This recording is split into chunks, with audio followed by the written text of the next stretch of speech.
김경래 최강 시사.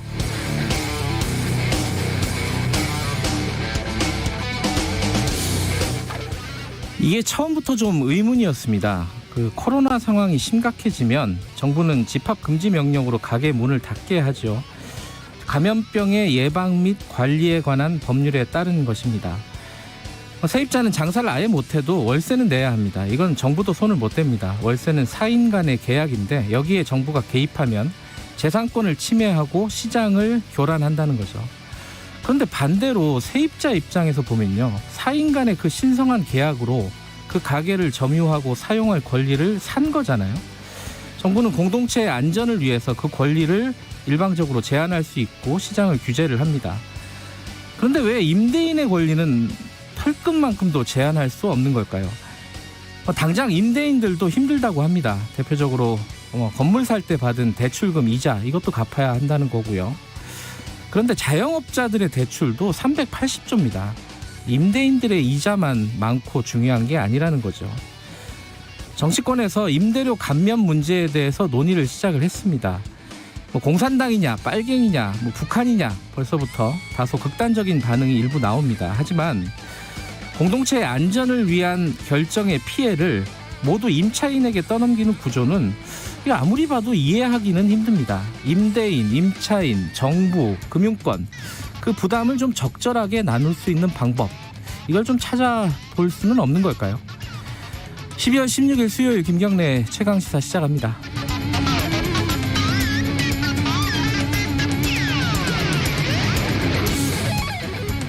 김경래 최강시사는 유튜브 라이브 열려 있습니다. 실시간 방송 보실 수 있고요. 샵 9730으로 문자 기다립니다. 짧은 건 50원, 긴 건 100원이고요. 스마트폰 콩 이용하시면 무료로 참여하실 수 있습니다.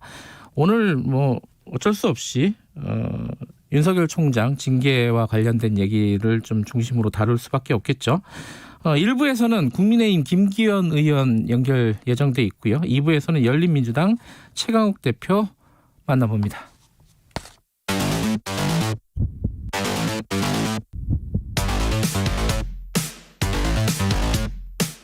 오늘 아침 가장 뜨거운 뉴스 언박싱. 네, 뉴스 언박싱 민노기 기자 나와 있습니다. 안녕하세요. 안녕하십니까. 김민아 시사평론가 나와 계십니다. 안녕하세요. 안녕하세요. 어쩔 수 없는 일이 너무 많습니다. 날씨도 춥고. 오늘이 아마 제일 춥다는 것 같기도 하고요. 진짜 춥더라고요. 네. 네, 정말 춥습니다. 긴장하셔야 됩니다. 네. 근데 이렇게 추운데 새벽 4시 넘어서 발표가 났어요. 징계 결과가. 그죠? 네, 그러게요. 그때까지 기자들이 기다리고 징계위원들도 그때까지 토론을 했다는 건데. 그렇죠. 어찌됐든 다들 고생하셨습니다. 내용 좀 정리를 해보죠. 오늘 새벽에 저도 이제 아침에 일어나자마자 뉴스부터 이렇게 봤더니 징계 2개월로 결정이 됐다. 근데 딱 먼저 드는 생각이, 정직 2개월이면 이게 많은 거야, 적은 거야, 이거 어떻게 되는 거야, 이 생각부터 먼저 들더라고요. 그죠? 보통 해임, 정직 6개월 이 정도 되면은 중징계라는 이 느낌이 있다고 하는데, 보통 통상적으로 정직 6개월이면은 이제 해임에 준하는 그렇죠. 징계다 이렇게 네. 생각을 하죠. 근데 정직 2개월은 제가 봤을 때도 이걸 중징계로 봐야 되나 경징계로 봐야 되나 굉장히 해석이 다양할 수밖에 없는 그런 상황인 것 같아요. 통상적으로는 중징계죠. 그렇죠. 이제 정직부터는 중징계로 보는 경우가 많고, 일반적인 회사나 이런 데서 봤을 네. 때 감봉도 중징계로 보는 쪽도 있고. 근데 이제 이건 사안이 좀 다르기 때문에 그렇습니다. 어쨌든 정직 2개월이 나왔습니다. 정직은 말씀하신 대로 중징계죠. 그런데 이제 그게 약간 김새는 듯한 느낌이 드는 것은 네. 워낙 추미애 장관이 이 징계 청구를 할 때 더 이상 검찰총장의 직무를 수행할 수 없을 정도의 중대한 혐의이다. 이런 방식으로 이 징계 내용들을 설명을 했기 때문에 네. 그거에 비하면 이제 최근에 이제 정직 3개월설 이런 것들이 나오면서 이게 좀 김이 좀 빠진다라는 느낌이었는데, 여기다 한 번 더 이제 징계가 이제 정직 2개월이 되니까 좀 더 이제 이거는 상당히 약해졌다. 이제 이런 느낌이 이제 오는 거죠. 저도 그래서 추미애 장관이 직무 배제하고 징계 청구할 때 워딩을 찾아보니까 직무를 수행하는 것이 더 이상 용납될 수 없다, 이렇게 그렇죠. 판단한다고 얘기를 했거든요. 네. 이제 직무를 수행할 수 없는 게 이제 2개월로 이제 결론이 난 건데, 자, 일단은 내용을 보면은 징계 청구를 할 때 6가지 혐의를 걸었잖아요. 네. 그 중에 어떤 것들이 인정이 된 겁니까? 그러니까 어떤 것들이 인정이 됐다라고 하는 부분은 예. 지금 언론 보도가 안 나오고 있고요. 일단 정한중 한국 그 외대 법학전문대학원 위원장이요? 위원장인데 직무대행이죠. 예.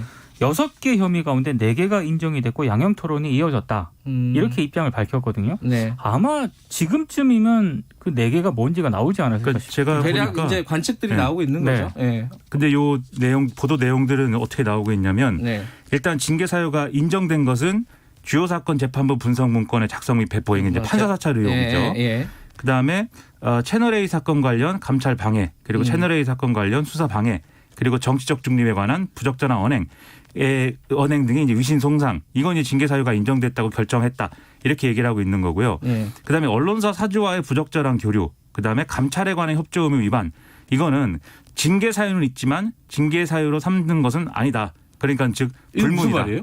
예? 징계 사유는 있지만 징계 사유로 삼지 이해를 않는다. 못 그게 이제 불문입니다. 불문이라는 이제 결정 내용이 있는데 그리고 채널 A 사건 감찰 관련 정보 유출하고 네. 한명숙 전 총리 사건 감찰 관련 감찰 방해는 증거 부족으로 무혐의다. 이제 보도가 이렇게 나오고 있습니다. 예. 시간이 많이 걸렸다는 거는 일단 뭐 위원회 내부에서 지금 4명이었죠. 네, 4명이 그렇습니다. 있습니다. 위원들이 4명이었는데 4명이 생각들이 조금씩 달랐다라는 걸 얘기하겠죠. 아무래도. 그러니까 양형을 어떻게 할 것인가를 두고 토론이 굉장히 길어졌다라고 하니까요.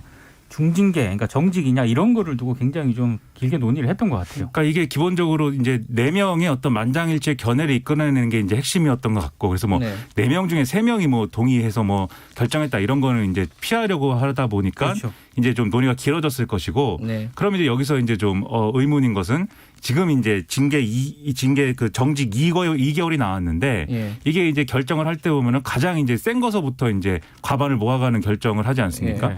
그런데 그게 이제 계속 이제 단계가 낮아져서 징계 2개월에 이르러서 이제 과반이 모아졌다는 거잖아요. 그런 걸 결정하는데 오래 걸렸다는 얘기는 이 4명 중에 1명이 더 낮은 징계 수위를 요구한 것이 있든지 아니면 이 징계 2개월을 고집한 사람을 더 높은 징계 수위로 동의할 수 있도록 설득을 하다가 그게 무산된 것인지 둘 중에 하나다 이렇게 봐야 되겠죠.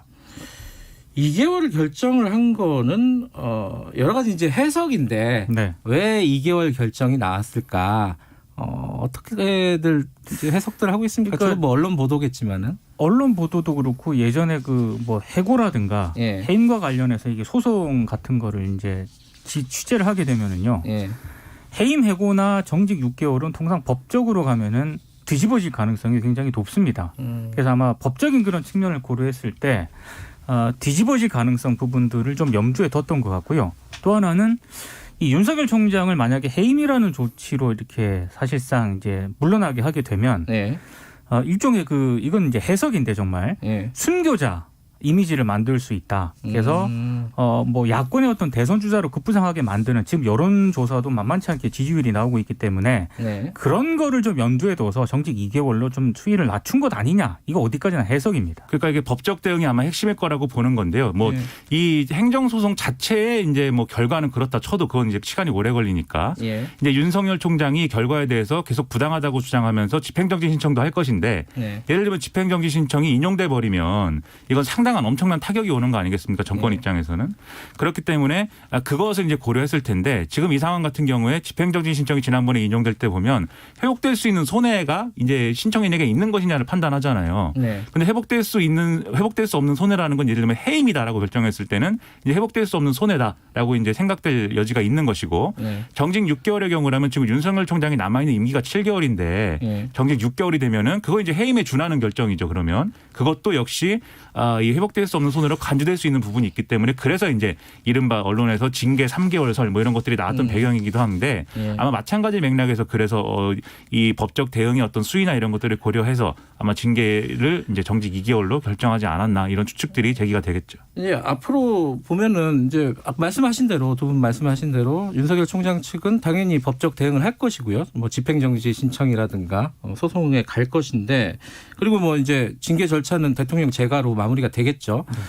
근데 이제 다들 궁금한 거는 그러면은 2달 뒤에 윤석열 총장이 그럼 복귀하는 건가? 하는 거죠? 이거 어떻게 되는 거예요? 논리적으로 보면 당연히 이제 정직 기간 동안 예. 월급이 나오지 않고 이 직무에서 손을 떼야 되는 것이고 예. 이게 지나면 당연히 이제 복귀를 하는 거죠. 예. 다만 이제 그 상황을 이제 좀 워낙 이제 윤석열 총장이 모든 건 잘못하고 있다고 보고 있는 이 여당 입장에서는 정부 여당 입장에서는 좀 보기 어려울 것이고 그렇기 때문에 아마 당신은 징계를 당했는데 지금 징계를 이렇게 받고도 검찰총장직을 유지하는 그런 사례가 어디 있느냐 이런 논리로 아마 자진 사퇴를 강하게 주장할 걸로 보이고요. 예. 근데 자진 사퇴를 안 하겠죠. 법적 대응을 할 건데 윤석열 총장은. 예. 그럼 이제 그 이후에 이제 완력을 동원하지 않겠느냐 뭐 이런 얘기들을 하는 건데 이건 이제 추정과 뭐 해석인 건데요. 예. 여기서 완력이라는 거는 일단 이 정직이 되면 검찰총장을 직무대행을 차장검사가 해야 됩니다. 대검 차장검사가. 네. 근데 대검 차장이 지난번에 윤석열 총장은 죄가 없다고 뭐 이렇게 읍소를 하고 네. 이래가지고 지금 약간 뭐 눈밖에 났다 이렇게 되고 있는 거 아니에요? 이걸 포함해서 아마 법무부 중심으로 한 인사가 있을 것이고 이 인사를 통해서 아마 윤석열 총장이 지금까지 이제 수사 지휘를 적극적으로 해왔던 정권의 불리한 수사들 예를 들면 월성원전 1호기 조기 폐쇄 문제라든지 네. 이런 것들을 아마 일단은 이제 수사를 좀 어렵게 할 수 있다 이런 얘기들을 이제 보수 언론 등에서는 많이 하고 있는 상황입니다. 네. 그러고 나서 이제 공수처가 출범하거나 하면 이 사건들을 공수처가 뭐 가져가서 검찰이 어떤 여러 가지 논란으로부터 이제 벗어나게 한다든지. 또는 이제 윤석열 총장을 아예 뭐 공수처가 수사하는 뭐 그런 맥락으로 간다든지 네. 또는 이제 뭐 최강욱 대표, 열린민주당 최강욱 대표 등이 주장하는 이를테면 지금 뭐 라임 관련돼서 이 김봉현 씨의 어떤 문건이 김봉현 씨가 썼다고 하는 이 편지의 내용이 일부 사실로 확인되고 그리고 이제 검사장 출신인 윤갑금 변호사가 뭐 구속되고 이런 일들이 있었는데 여기에 대한 이제 윤석열 총장의 역할 이런 것들을 파헤치기 위해서는 특검이 필요하다. 뭐 이런 주장도 하고 있고 이런 것들이 아마 뭔가의 완력이라는 형태로 등장하지 않겠느냐 이런 지금 뭐 추측들을 많이 하고 있습니다. 이게 사실은 이번 징계 청구되고 진행되면서 다들 그랬잖아요. 이 사태는 둘 중에 하나가 아마 책임지는 상황으로 끝날 것이다. 혹은 둘 다 책임지는 상황. 윤석열 추미애. 윤석열 총장은 이제 정직 2개월 뒤에 뭐 본인이 스스로 물러나지 않는다면 복귀를 할 것이고 그러면은 추미애 장관은 어떻게 되는 겁니까? 그래서 저도 그게 관심이었는데 네. 어제 추미애 장관이 페이스북에 글을 하나 썼거든요. 이육사 시인의. 이육사 시인의 시 절정의 절정. 일부분을 인용을 했는데 이걸 보면은 추미애 장관도 본인이 물러날 뜻이 없다는 생각이 좀 들더라고요. 그러니까 네. 뭐 꺾일 수 없는 단단함으로 이겨내고 단련돼야만 뭐 이런 부분이 있는데 네. 이거는 지금 뭐 자기가 흔들리지 않고 검찰 개혁을 계속 완수하겠다 이런 의지를 밝혔기 때문에 네. 물러나지 않겠다. 본인도 이런 뜻을 밝히지 않았나. 우리가 또 이 문학 작품을 이렇게 보다 보면은 저기가 있습니다. 형식이 있습니다. 발단, 전개, 위기, 절정, 결말. 그래서 네. 절정 다음은 결말이기 때문에 추미애 장관 영원히 법무부 장관을 할 수는 없잖아요. 정치인인데.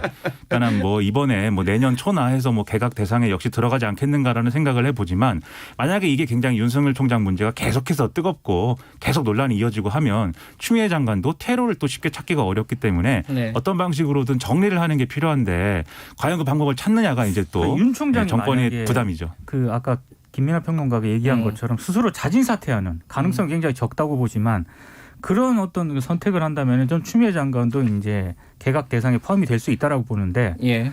그렇지 않다면은 조금 다른 어떤 확률이 좀 생기지 않을까 싶습니다. 예. 뭐 관련된 얘기는 우리 끝나면은 정치인들에게 자세히 좀 여쭤보도록 하고요. 근데 저희 한 가지 얘기 안 할 수 없는 게 저는 좀 충격을 받아서 기사를 보다 보니까 조선일보가 이 기사 보셨어요? 윤석열 찍어내기 그 뒤엔 21세기 진보 학생 연합이 있다. 맞습니다. 와 이거는 정말 충격적인 뉴스가 아닐 수가 없었습니다. 이거 아니 근데 그 네. 21세기 진보학생연합 이렇게 하니까 뭔가 무시무시한 조직 같고 한데 네. 그 과거에 90년대 초중반에 서울대 중심으로 있었던 무슨 학생운동 조직입니다. 그리고 그렇게 크지도 않았어요 여기. 그렇죠. 그 조직원 출신들이 뭐 이렇게 당연히 서울대 출신들이고 이러니까는 요직에 많이 진출해 있겠죠. 그 조직 출신이라는 이유만으로 예를 들면 지금 박주민 의원이라든지 그다음에 뭐 검찰의 법무부의 뭐 누구라든지 검찰과장이라든지 뭐 누구라든지 다 엮어서 이 사람들이 모여서 마치 모의를 해서 이 윤석열 찍어내기를 했다 뭐 이런 분위기로 썼는데 제 생각엔 아마 그 기사 발제한 사람도 21세기 출신이 아닐까라는 추정도. 아니 왜냐하면 그 21세기 연대라고 하는 게 그렇게 대중적이지 않았고요. 정말 그 일부 대학 중심으로 운영이 됐던 학생운동 조직이기 때문에 아는 사람은 아는 조직이었거든요. 이찬희 의원도 들어가 있더라고요. 네. 그 서울대 출신들이 많이 얘기를 하는데 제가 뭐 시간이 많이 있으면 운동권 족보를 다 읊을 수도 있지만 네, 뭐 여기까지만 하겠습니다. 시간이 운동권 없습니다. 얘기는. 네. 예. 자, 다른 얘기 좀 알아보죠. 어제 뭐 그 윤석열 총장 기사에 묻힌 감이 없지 않아 있는데 김종인 위원장이 사과를 진짜 했습니다. 그죠? 사과 내용도 꽤 절절했어요. 어떤 내용이었습니까? 정확하게 말하면 사과 내용이?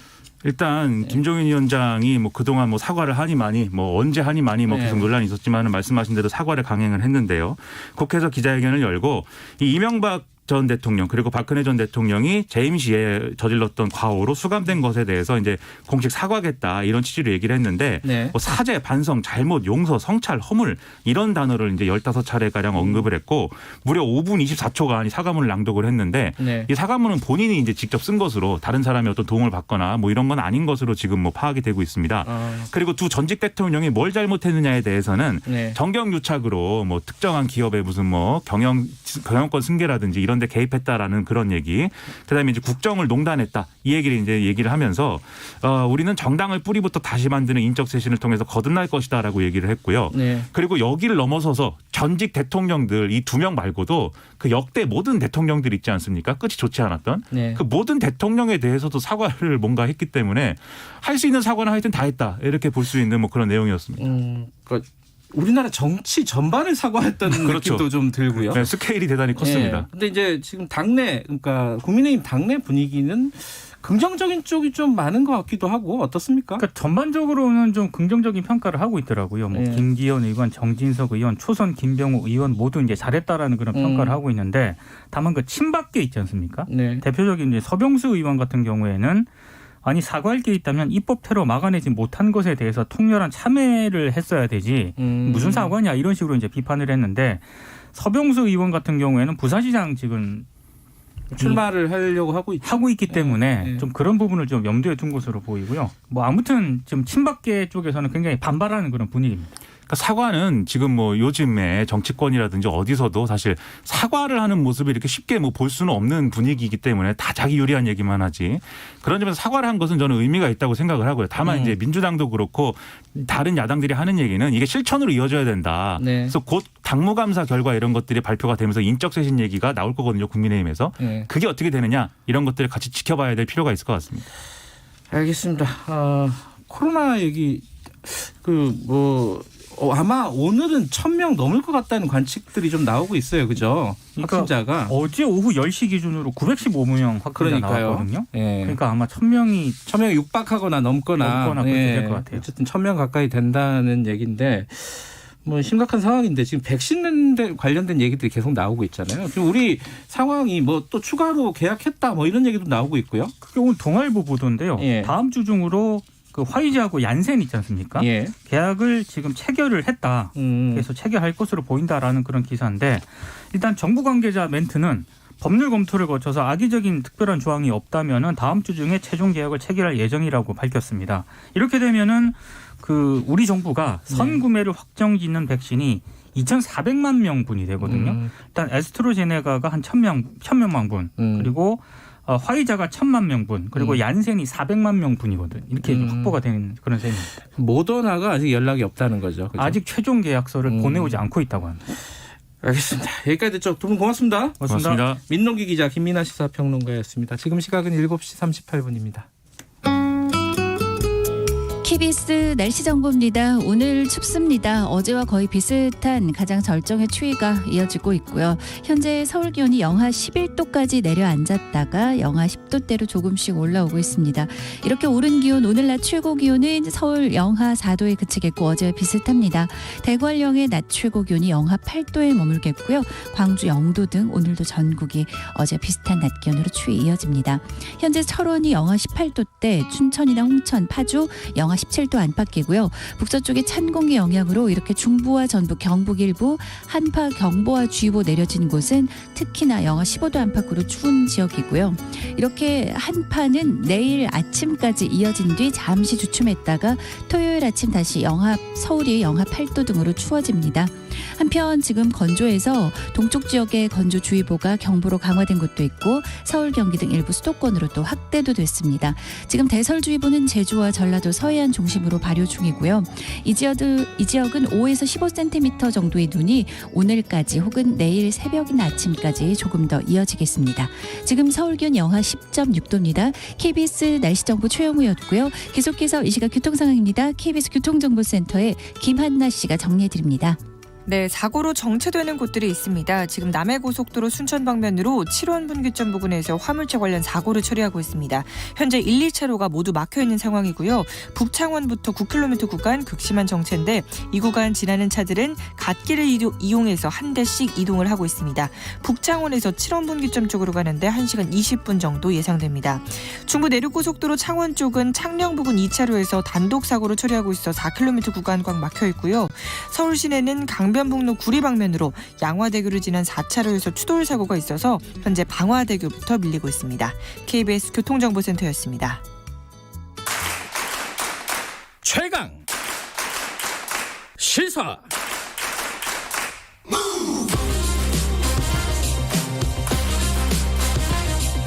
지금 여러분께서는 김경래 기자의 최강 시사를 듣고 계십니다. 네, 윤석열 총장 징계 2개월, 정직 2개월로 결정이 됐죠. 이게 검찰 개혁과 관련된 일이기도 하지만은 사실은 정치적인 사건입니다. 사상 초유의 일이고요. 어떤 반응을 갖고 보이는지 양쪽의 얘기를 좀 들어보죠. 먼저 국민의힘 김기현 의원 먼저 연결하겠습니다. 의원님 안녕하세요. 네, 반갑습니다. 김기현입니다. 정직 2개월 평가부터 들어야 될 것 같아요. 어떻게 평가하십니까? 이렇게 뻔히 정해져 있는 거 아니겠습니까? 그냥 짜고 치는 고스톱이죠. 징계위원회가 열리기 직전에 네.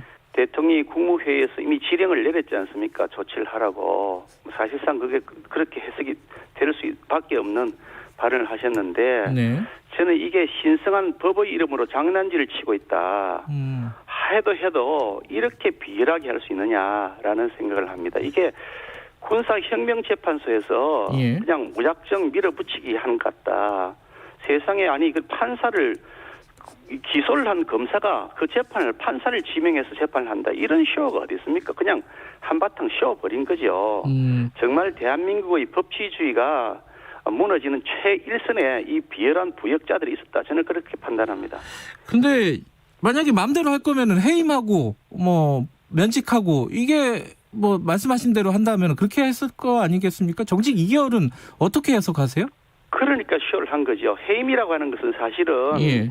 현행 법률상으로는 대통령이라 하더라도 법적으로 해임 권한이 없습니다. 임기 2년이 보장돼 있기 때문에 대통령이 그냥 그 일반 공무원 같으면 해임할 수 있지만 네. 검찰총장은 법률에 의해서 임기 2년을 보장해 놔서 해임 사유가 있다 하더라도 징계위원회를 거쳐서 해임하는 것이 대통령이 바로 해임을 못하도록 법이 되어 있는 거죠. 예. 그러니까 어차피 대통령이 직접 하면 국민들 정서도 좋지도 않고 또 그랬다가 대통령의 책임이 돌아올 것 같으니까 대통령은 뒤에 숨은 것이고 징계위원회가 그렇게 결정했으니까 할 수 없이 제가 했던 나는 아무 권한이 없다. 이렇게 이미 벌써 대통령 청와대는 아무 권한이 없다. 즉 그냥 사후 결재할 뿐이다. 이렇게 얘기하고 있지 않습니까? 그러니까 책임은 피하면서 목적을 달성하기 위해서 한 것이다. 면직이나 해임을 하게 되면 국민적 정서가 나쁠 것 같으니 그동안 면직 해임에 대한 논의들이 계속 진행되다가 막판에 가만히 생각해 보니까 이거 그 정직 2개월만 해도 충분하다. 왜냐하면 이제 공수처를 이제 곧 발족할 수 있는 절차를 모두 마쳤으니까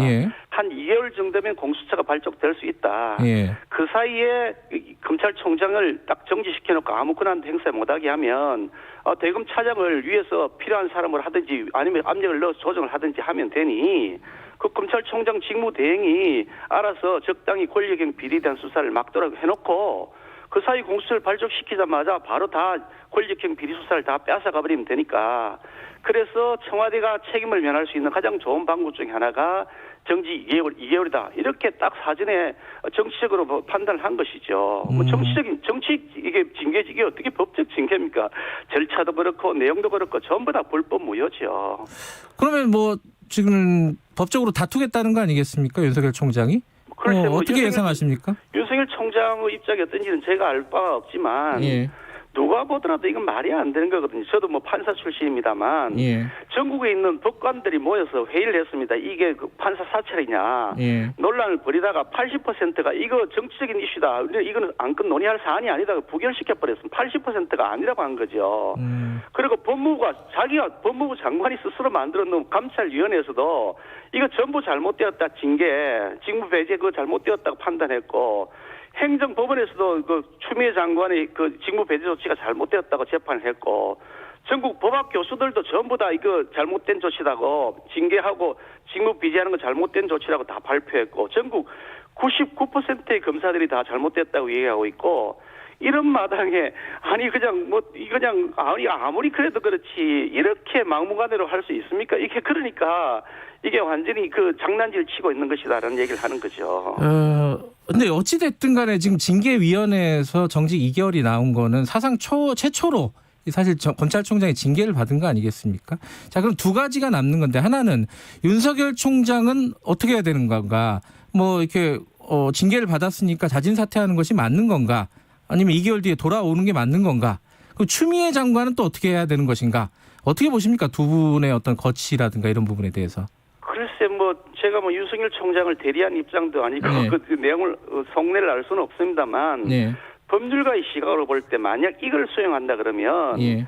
그거는 정말 터무니없는 것을 인정하는 꼴이 되기 때문에 네. 결코 용납해서 안 된다. 개인적인 일도 그렇지만 네. 대한민국의 법치주의를 지켜야 되겠다라고 하는 차원에서 보더라도 네. 이것을 용납하는 것은 역사적 책임을 회피하는 것이다. 저는 그렇게 판단하고 있고요. 예. 따라서 당연히 이 법적 조치에 대한 최선을 다해야 될 것이라고 보고 있는데 예. 이제 법원도 잘 아시다시피 김명수 대법원장 휘하에 전부 장악되어 있다고 하는 평가들이 많지만 네. 그러나 저는 그럼에도 불구하고 여전히 양심이 살아있는 판사들이 사이사이에 남아있다고 저는 그렇게 생각합니다. 그러니까 적어도 판사로서의 직업적 양심이 있으면 이런 명백한 사안에마저도 아닌 걸 아니라고 하지는 못할 것이다. 저는 그렇게 기대를 하고 있고요. 예. 그런 면에서 법적 조치를 하는 것이 개인적으로도 그렇지만 그건 공인으로서 대한민국 법치주의와 헌법을 지키기 위한 역사적 책임이다. 저는 그렇게 생각하고 예. 추미애 장관은 벌써 그만뒀어야 되죠. 그만뒀어도 한참 전에 그만뒀어야 되는 것이고 예. 여론조사 결과도 수없이 여러 차례 나왔지 않습니까? 추미애 장관이 잘못했다는 쪽이 압도적으로 많지 않습니까? 근데 이제 그럼 두 분 다 사실은 지금 그만둘 생각이 없는 것 같아요. 분위기를 보면은. 그럼 이 상황이 계속 몇 달을 더 끌어갈 거다. 이렇게 볼 수밖에 없는 건가요? 몇 달을 끌고 가는 문제가 아니고 이건 대통령이 사실은 나서서 두 사람 불러놓고 직접 말씀을 하시든지 예. 그래 설득을 하시든지 하셔야 될 일이지 사람이 이렇게 완전히 터무니없는 죄를 뒤집어 씌워가지고 이렇게 사람을 완전히 창피를 주고 하면 어느 공직자가 그걸 수행할 수 있겠습니까? 네. 대통령이 나서서 사실은 살아있는 권력 수사하라고 했는데 그건 내가 잘못한 거다. 네. 살아있는 권력 수사하지 말라고 설득을 하시든지 예. 아니면 그 부분에 대해서 살아있는 권력에 대한 수사를 받아들이면서 잘못한 것이 있으면 청와대도 책임을 지겠다. 그 대신 잘못한 것이 없는 것에 대해서는 더 이상 논란을 벌이지 말라고 이렇게 말씀을 하시든지 아니면 추미애 장관이 잘못했다 해서 추미애 장관에 대해서는 해임할 권한이 언제든지 있습니다. 대통령에게요. 해임을 하시든지 하셔야지. 뒤에 숨어서 계시면서 늘 그냥 뒤에 책임을 면피하는 방식으로 하시면 지도자다운 당당한 모습이 아니죠. 아까 공수처 말씀 잠깐 하셨는데 지금 공수처장을 선임하는 절차가 남아 있습니다. 이걸 어떻게 해야 된다고 보십니까? 아까 이제 공수처가 정권의 어떤 보위 역할을 할 거라는 우려를 말씀하셨는데 그렇게 안 되게끔 뭔가 좀 야당에서도 공수처장 선임 과정에 좀 역할을 하셔야 되는 거 아니냐 이렇게 생각할 수도 있는 거 아니에요? 그동안 역할을 하기 위해서 야당이 여러 가지 제안을 했는데 전부 다 청와대하고 여당이 거절했지 않습니까? 심지어 지난번 추천하는 과정에서 네. 우리 당에서는 현 정권 내에서 고위직 공무원을 했던 분 네. 그런 분도 우리가 받아들일 수 있겠다 그러면서 구체적으로 조호영 원내대표가 이름까지 거명을 했습니다. 뭐 네. 이모 씨란 분하고 신모 씨란 분을 거명을 하면서 네. 그런 분이 현 정권 내에서 고위직입니다. 했었던 분이고 현직 고위직도 있습니다. 그런 분 정도 같으면 그나마 우리가 받아들일 수 있겠다 했는데 그거마저도 다 거절하셨거든요. 네. 그런데 그렇다면 야 이거 내 손에 시키는 대로 말랑말랑한 사람 할 것이다. 뭐 까라면 까고 덮으라면 덮을 사람 할 것이다라고 보이고 있고 네. 그렇게 하기 위해서 이번에 법도 뭐 터무니없이 법을 고쳤지 않습니까? 예.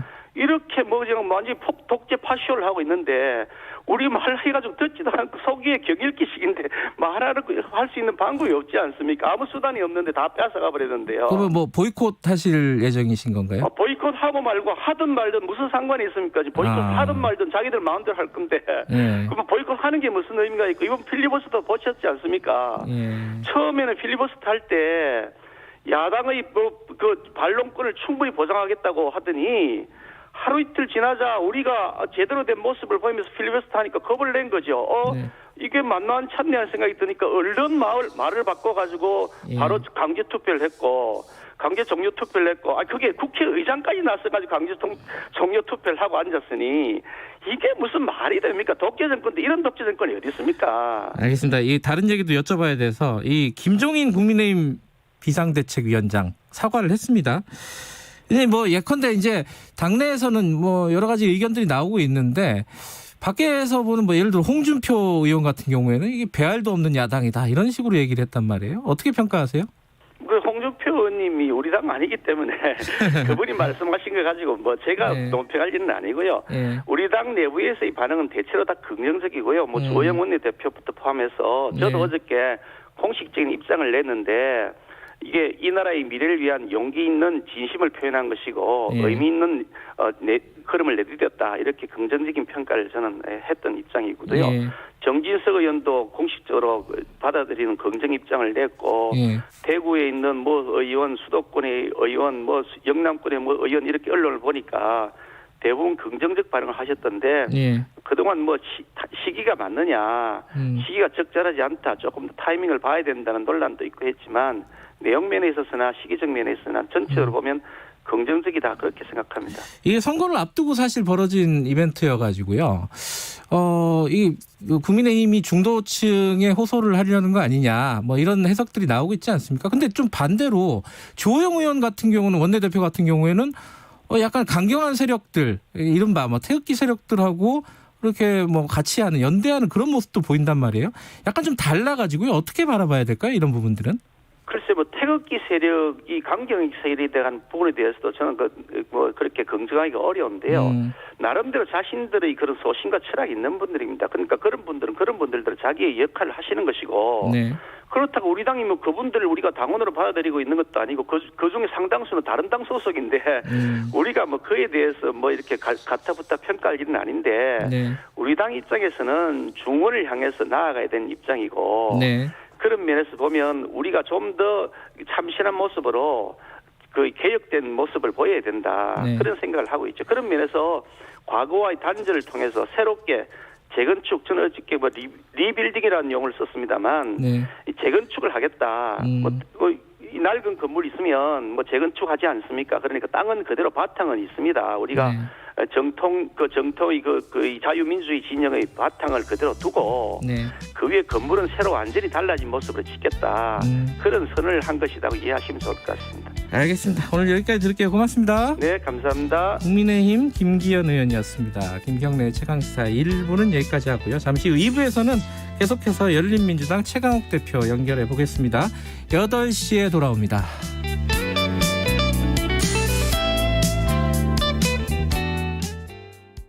6개월 동안은 생활비 걱정 안 했어요. 알바하면서 취업 준비, 그거 장난 아니거든요.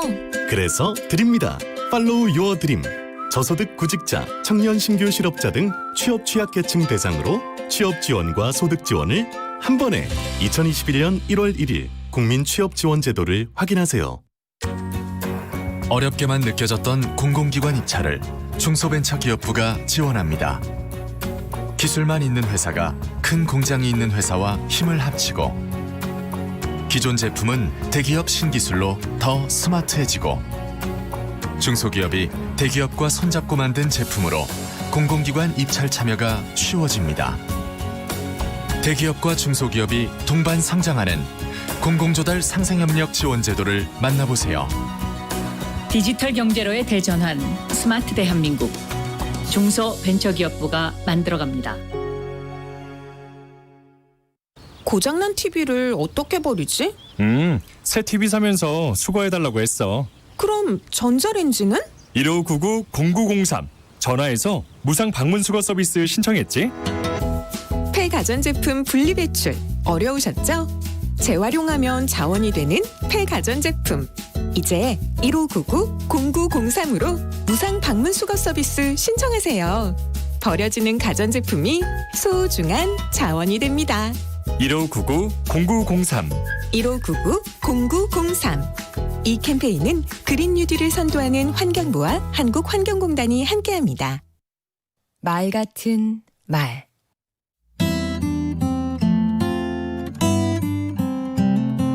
안녕하세요. 강원국입니다. 토론 프로그램에 나간 적이 있습니다. 이후 2번 다시는 나가지 않겠다고 결심할 만큼 결과가 참담했습니다. 원인을 분석해 봤습니다. 무엇보다 토론 상대를 이기려고 한데 문제가 있었습니다. 내가 맞고 상대가 틀렸다는 걸 증명하는 데에만 몰두하다 보니까 상대의 말은 안중에 없고 내가 할 말을 찾기 바빴습니다. 결과적으로 경직된 태도와 오만함을 내비치고 급기야 언성을 높이는 불상사를 연출하고 말았습니다. 그 뒤 좋은 토론을 위해 지켜야 할 3가지를 깨달았습니다. 첫째, 자연스러워야 한다는 점입니다. 물 흐르듯 토론 과정에 스며들어야 합니다. 내 차례가 됐을 때 앞사람 말을 지지해주고 싶으면 보충하고 부정하거나 비판하려면 반박하고 다른 이야기로 돌리고 싶으면 전환해야겠지요. 둘째, 장황하면 안 됩니다. 주장과 이유 딱 2가지만 말하자고 마음먹었습니다. 시간이 되면 이유를 말할 때 사례나 예시, 비유를 들어주고 근거가 필요하면 수치를 대주는 것입니다. 셋째, 흥분하지 말아야 합니다. 오죽하면 쇼펜하우어가 논쟁에서 이기는 방법으로 상대가 화내도록 유도하고 발끈하는 지점을 찾아 공략하라고 했겠습니까? 열변을 토하고 격렬하게 공격하면 토론 당시에는 후련하지만 끝나고 나면 자신이 얼마나 못난 짓을 했는지 알게 됩니다. 토론의 목적은 2가지 아닐까 싶습니다. 그 하나는 다른 견해를 가진 사람끼리 토론해서 새로운 견해를 만들어내기 위해서일 테고요. 또 하나는 대립하는 생각을 좁혀보기 위해서일 겁니다. 이를 위해서는 무엇보다 중요한 것이 있습니다. 명확한 입장과 상대에 대한 존중, 그리고 열린 자세와 대안을 제시하는 역량입니다. 강원국의 말 같은 말이었습니다. 토론할 땐 흐르는 강물이 되어보세요. 새로운 물줄기를 받아들이며 온화하고 투명하게.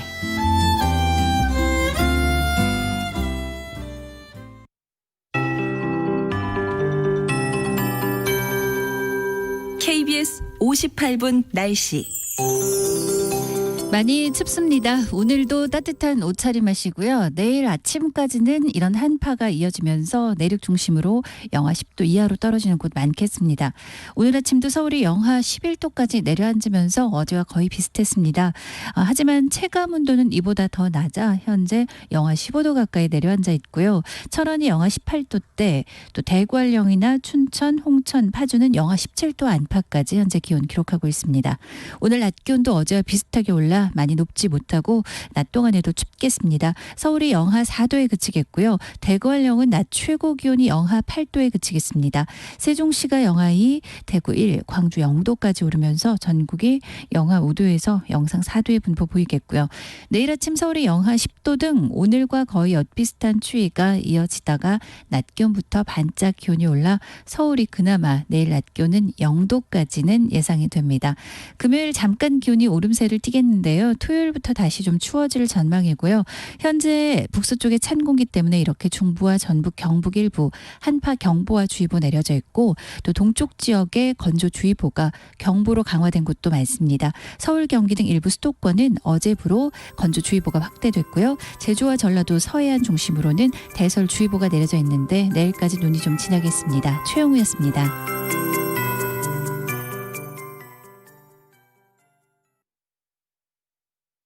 정성을 다하는 국민의 방송 KBS가 8시를 알려드립니다.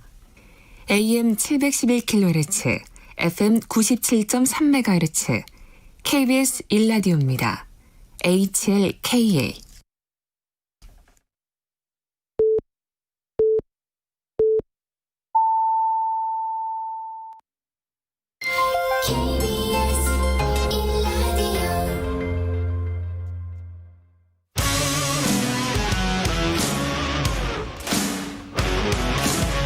뉴스타파 기자 김경래 최강 시사.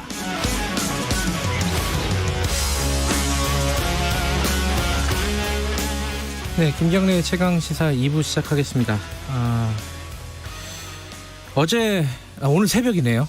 오늘 새벽에 윤석열 총장에 대한 징계 결과 정직 2개월에 대한 평가 좀 계속해서 좀 들어보죠. 헌정사상 초유의 일인데 2개월이라는 의미가 무엇이냐 이걸 가지고도 앞으로도 계속 얘기가 나올 것 같습니다. 열린민주당 최강욱 대표님 연결돼 있습니다. 대표님 안녕하세요. 네, 안녕하세요. 네, 똑같이 아까 저희들이 국민의힘 김기현 의원과 인터뷰를 했었는데 네. 똑같은 질문으로 시작을 해보죠. 2개월에 대한 평가 어떻게 해야 될까요? 중징계에 해당하긴 합니다만은 네. 저 개인적으로는 좀 아쉬운 결과라고 생각하고요. 네. 그 전에 무슨 이런저런 예측들이 있었는데 네. 그런 예측 중에 가장 낮은 수위의 징계가 나온 것 같습니다. 네.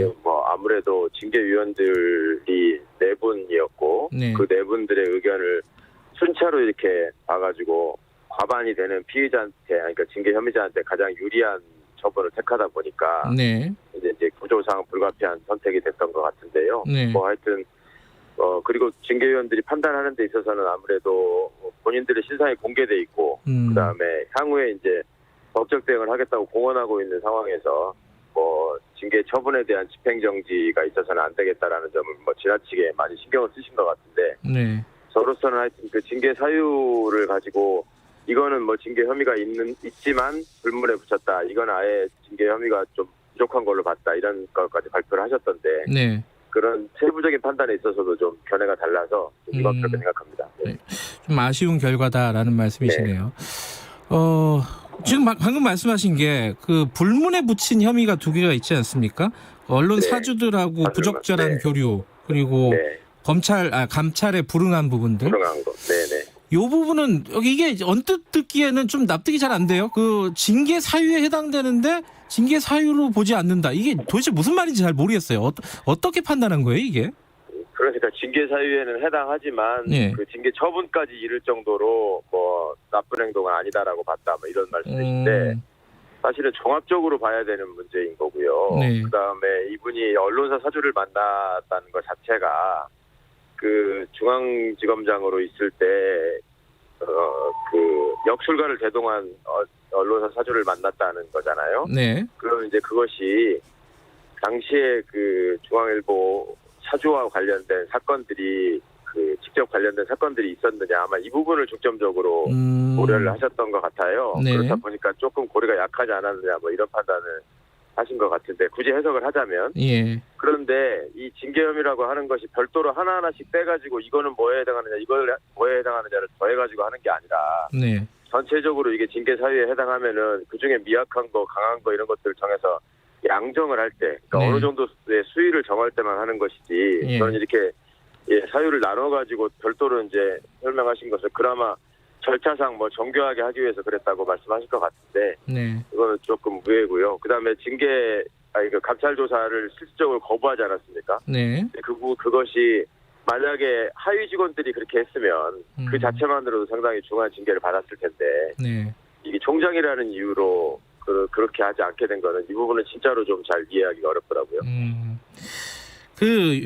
추미애 장관이 징계 청구를 하면서요. 직무 배제와 함께 징계 청구를 하면서 윤석열 총장이 6가지 혐의를 제시하고 직무를 수행하는 것이 더 이상 용납될 수 없다고 판단했다는 말을 했습니다.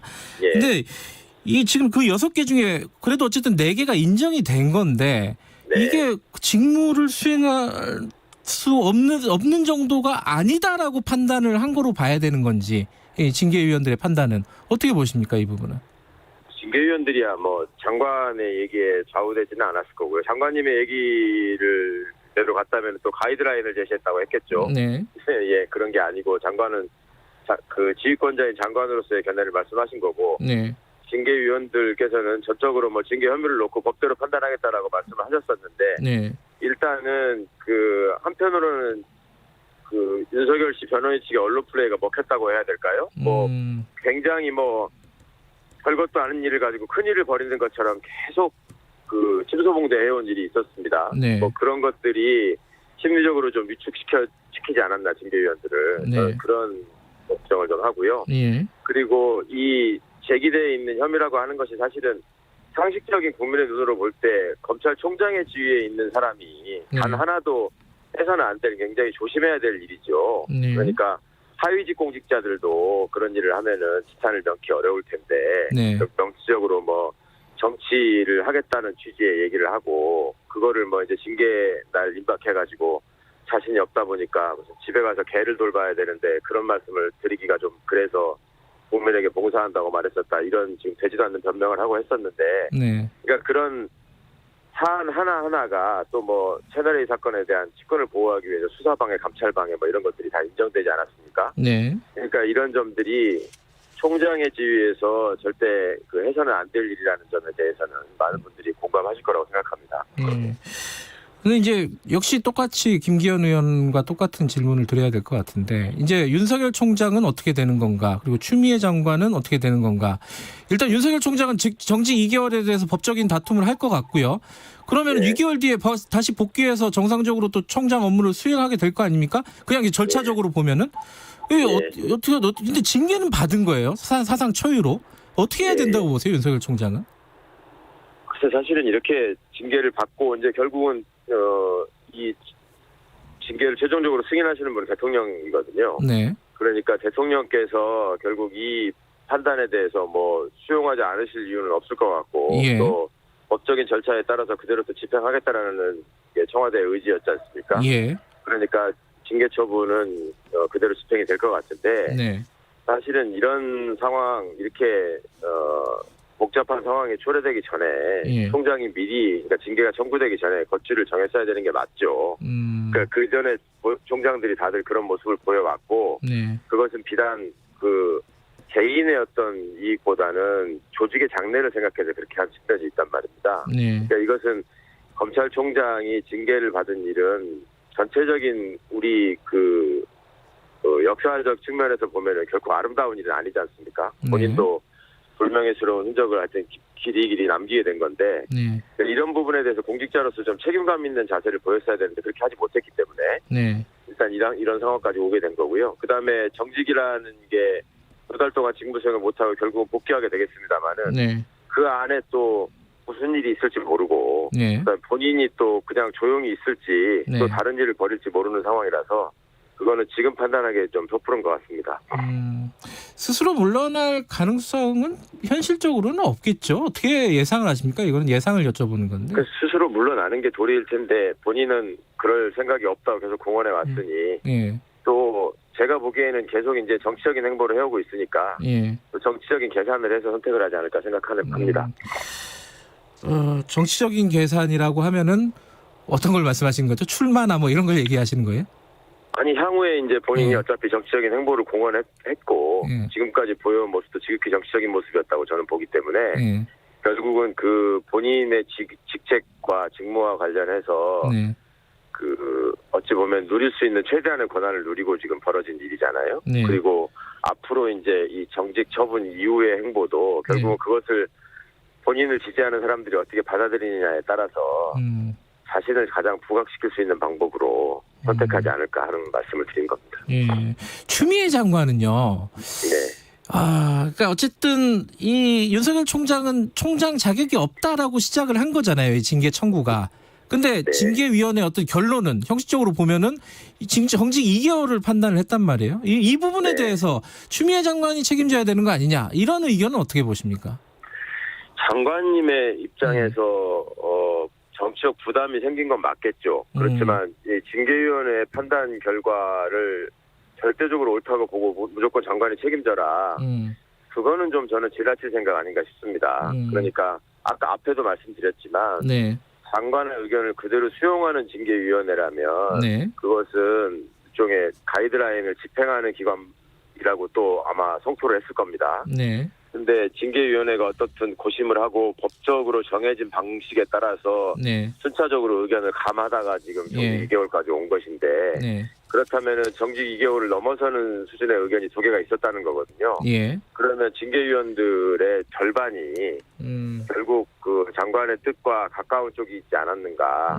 그렇다면은 이걸 장관에게 일방적으로 책임을 물을 수 있는가. 네. 그 부분은 저는 좀 신중해야 한다고 생각합니다. 예.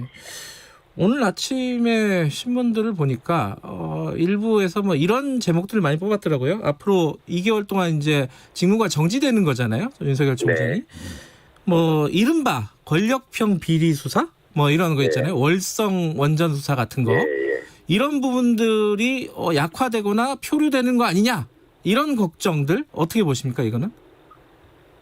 어떻습니까? 지금 검찰 조직이 그런 부분들을 의식해서 수사를 자제하거나 뭐 위축되는 모습을 보였나요? 오히려 이런 상황이 되면은 일종의 그 본인들의 존재감을 더 과시하기 위해서라도 더 시끄럽게 했던 것 같은데 네. 저는 좀 그렇게까지 보는 것은 과거 정부에서 해왔던 일들에 대한 데자뷰를 이분들이 많이 갖고 있어요. 예전에 늘 그래 왔으니까 네. 뭐 검찰을 또 어떻게 장악하고 뭐 조정해가지고 그렇게 하지 않겠냐라는 생각을 하실 텐데 네. 문제는 그 사건이 가지고 있는 함의가 정말로 권력형 비리를 밝히기 위해서 하는 것이냐 하는 부분은 좀 제대로 봐야 될 것 같고요. 네. 그다음에 수사라고 하는 거는 이미 시작됐는데 예. 그것이 뭐 중간에 멈추거나 사라지거나 할 수는 없는 일이죠. 네. 수사는 수사대로 진행이 돼서 하여튼 적법한 절차에 따라서 좀 정당한 결론을 내줬으면 좋겠습니다.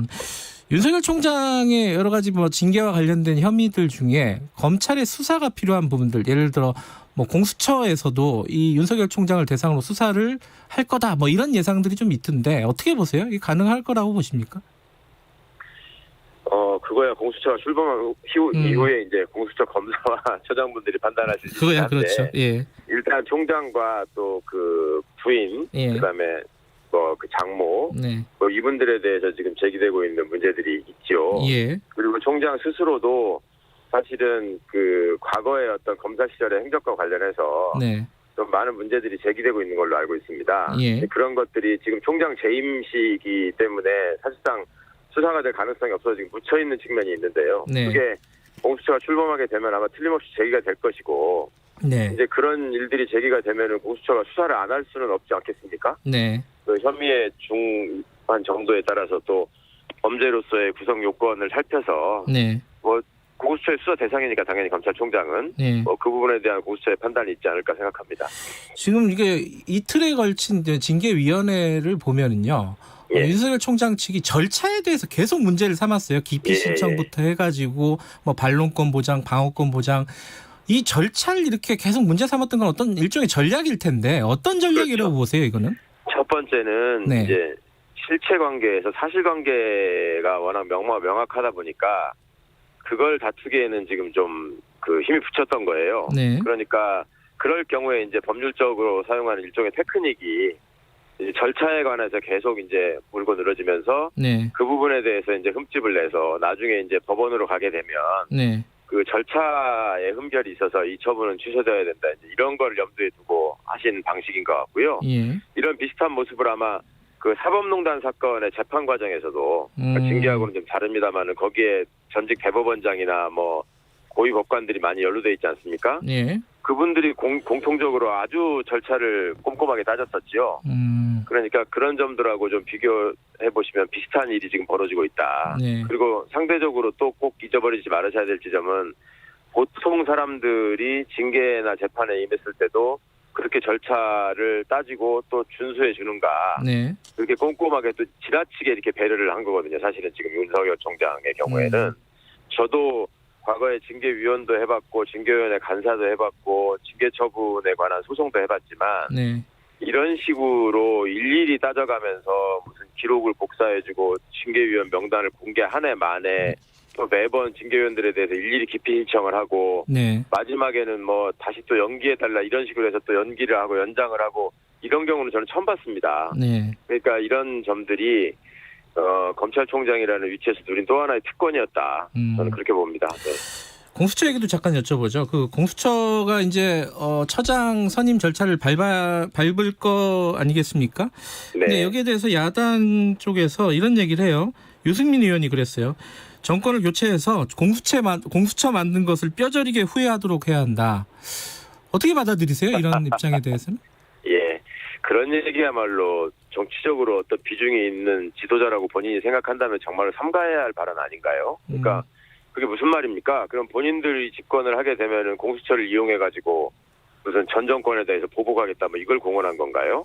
그러니까 그거는 말씀이 안 되는 거고 또 공수처라는 조직 자체가 네. 그 현재 권력을 상대로 수사를 하는 그 범위가 많은 것이지. 예. 그 공수처의 수사 대상으로 되어 있는 사람들이 다 고위공직자와 그 가족들 아닙니까? 예. 그럼 그 사람들이 집권 세력을 상대로 원래 수사를 하는 것이지 뭐 과거의 세력을 상대로 수사를 할 수 있는 그런 게 아니고요. 예. 그러니까 애초부터 법의 취지나 설계 자체를 좀 오해하신 발언인 것 같고 그다음에 과거에 본인이 또 공수처의 필요성을 직접 언급하고 공약으로 하신 적도 있어요. 예. 그런 분의 말씀으로는 좀 아무리 정치적인 이득을 노려서 정치인으로서 한 발언이라고 해도 너무 이치에 맞지 않는 발언이라고 생각합니다. 이 공수처하고 검찰 개혁 이런 부분에 대해서 사실 이제 지금 법적인 절차들은 개혁들은 좀 마무리가 돼가는 상황이잖아요. 근데 한쪽에서는 검찰의 수사권 그대로 거의 놔두고 공수처 하나 만든 게 무슨 검찰 개혁이냐. 더 검찰 수사권 조정이라든가 이런 부분에 더 가야 되는 거 아니냐라는 지적도 있어요. 또 반대쪽에서는. 이거 어떻게 생각하십니까? 예. 그 맞는 말씀입니다. 저는 이게 공수처가 출범하는 것이 무슨 개혁의 완성이나 제도의 완성이라고 결코 생각하지 않고요. 예. 겨우 지금 여러 가지 과정들을 통해서 첫 발을 떼고 있을 뿐입니다. 네. 그리고 검찰개혁이라고 하는 것은 많은 분들이 이제 공감하고 잘 알고 계시는 것처럼 검찰이 애초에 수사를 하는 기관이 아닌데 예. 수사권을 과도하게 가지고 그동안에 문제를 계속 일으켜왔거든요. 예. 그러니까 검찰이 수사를 하는 게 맞느냐라는 문제에서 시작이 된 것이고 예. 그 결론도 검찰은 기소기관으로 공소기관으로 남는다 해서 끝나야 되는 것이 맞습니다. 네. 그런데 그간에 그 잘못된 제도나 관행이 쭉 쌓이다 보니까 지금 수십 년 동안 검찰이 수사권을 행사해 왔고 네. 또 그 수사권 행사의 결과로 상대적으로 경찰의 수사력이 위축돼 있는 면이 있죠. 예. 그러니까 이것을 어느 순간에 순식간에 뭐 경찰 수사 또 검찰은 기소기관 이런 식으로 딱 나눠버리게 되면 그만큼의 공백이 생기지 않겠습니까? 그러니까 그런 거를 해소하기 위해서 단계적으로 지금 발반하는 과정이라고 생각하고요. 네. 그리고 적어도 이번 21대 국회가 끝나기 전까지는 예. 우리나라 수사기관의 새로운 모델이 정립이 되고 절대로 검찰은 수사를 해서는 안 된다라는 지금 국민적인 공감대가 제도로서 실현돼야 한다고 저는 생각합니다. 그게 이제 최강욱 대표의 생각인지 여당 쪽에도 그렇게 생각을 합니까? 그 검찰 수사권을 완전히 배제하는 이런 형태까지 가야 된다고 다들 공감대가 좀 있나요?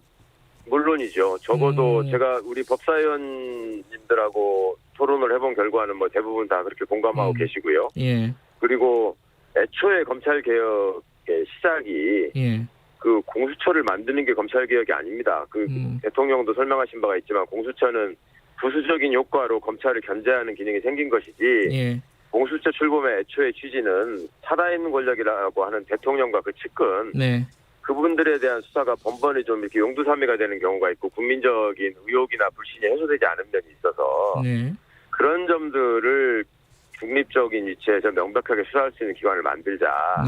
이렇게 시작이 된 거였단 말입니다. 예. 벌써 이게 그 20년이 넘은 얘기죠. 예. 공수처에 관한 논의가 시작된 것은. 예. 그러니까 이거 자체가 검찰이 워낙 이 부분에 대해서 자신들의 권한을 놓지 않기 위해서 준동을 하다 보니까 지나치게 예. 부각된 면이 있는데 검찰개혁의 요체는 검찰의 수사권을 어떻게 정리할 것인가에 있는 것입니다. 알겠습니다. 마지막으로 간단하게 이거 하나 좀 여쭤볼게요. 검사하고 법관이 공직선거 후보자로 출마를 하려면 1년 전에 이제 사직을 해야 된다 이런 법안을 내셨잖아요. 지금 최 대표께서. 근데 이게 이낙연 대표 같은 경우에는 이게 좀 과하다 뭐 이런 반응을 보였어요. 어떻게 생각하세요? 왜냐하면 이게 윤석열 출마 금지법 아니냐 이런 얘기 나오고 있잖아요. 그러니까 언론이 그런 식으로 제목을 붙이셔가지고 저희 사무실에도 왜 그 출마금지법을 어떻게 만들 수 있냐 이렇게 상의 전화하시는 분도 있었다고 해요. 그런데 그거는 이제 너무나 지나치게 나가신 거죠. 그러니까 윤석열 씨는 그러니까 임기를 당연히 보장받는 걸 전제로 해서 그렇게 되면은 1년이 남지 않기 때문에 내년 7월이 되면 출마를 못하는 이런 얘기인데 본인이 출마를 하고 싶으면 그 전에 나가면 되는 거죠. 그리고 출마를 할 사람이 그 자리에 있으면 안 되는 일이고 그러니까 그거를 그렇게만 보시는 거는 정말로 기승전윤이라는 말로 제가 표현을 했는데 맞지 않고요. 판사와 검사가 가지고 있는 위치가 우리 사회에서 정치적 중립이 가장 요구되는 자리 아닙니까? 그리고 그 중간에 정치적 중립을 훼손해가면서 문제를 일으킨 적이 있기 때문에 그 필요성을 말씀드린 것입니다. 알겠습니다. 여기까지 드릴게요. 고맙습니다. 네, 감사합니다. 열린민주당 최강욱 대표였습니다. 공정하고 깊이 있게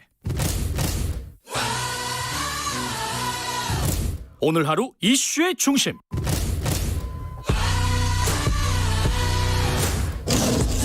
김경래의 최강 시사.